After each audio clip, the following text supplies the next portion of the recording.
Next inside কসমেটিক্সের এই eyebrow পমেডটা কিন্তু খুবই ভালো, খুব প্রিসাইজভাবে এটা তোমাদের আইব্রাউজ ড্র করতে সাহায্য করবে। আর এটাই আমি ডার্ক গ্রে কালারটা আনিয়েছি, কারণ আমার আইব্রাউসের কালার অলরেডি ব্ল্যাক।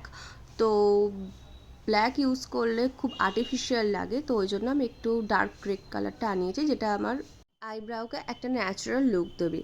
এটার কিন্তু সব থেকে যেটা বেস্ট পার্ট, যে এত কম বাজেটের মধ্যে এটার একটা সাইডে স্পুলি আছে, যেটা দিয়ে তোমরা তোমাদের আইব্রাউকে খুব সুন্দরভাবে ব্লেন্ড করতে পারবে, এবং একটা সাইডে আছে রিট্রাক্টেবল এরকম আইব্রাউ পেন্সিল, যেটা দিয়ে খুব সুন্দরভাবে তোমরা আইব্রাউজটাকে আঁকতে পারবে। নেক্সট হচ্ছে এলফের এই হ্যালো গ্লো লিকুইড ফাউন্ডেশন। এটা তোমরা অ্যাজ এ বেস হিসাবে ইউজ করতে পারো, আবার এটা লাগানোর পরে কিন্তু তোমরা এনে ফাউন্ডেশনও লাগাতে পারো। আর এই পার্টিকুলারলি মার্সের এই ফাউন্ডেশন ব্রাশটা এতটাই ভালো, খুব সুন্দরভাবে ব্লেন্ড করতে কিন্তু খুব সাহায্য করে।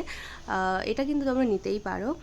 আর নেক্সট হচ্ছে এই স্টেজের 99 লিপস্টিক। এই নিউড শেডটা আমার সবথেকে ফেভারিট। এটা এই শেডটা বলছি, আই এম বাবলি। এটার একটা সাইডে তোমরা লিকুইড ম্যাট লিপস্টিকও পেয়ে যাবে, আবার একটা সাইডে তোমরা গ্লস লাগাবে, যেটা ইউজ করলে কিন্তু একদমই ট্রান্সফার হবে না। আর এটার ম্যাট লিপস্টিকটাও কিন্তু একদমই ঠোঁটে লাগানোর পরে ফেটে যায় না, খুব ভালো। এই লিপস্টিকটা তোমরা অবশ্যই ইউজ করো। নেক্সট হচ্ছে ফরএভার স্কিন টি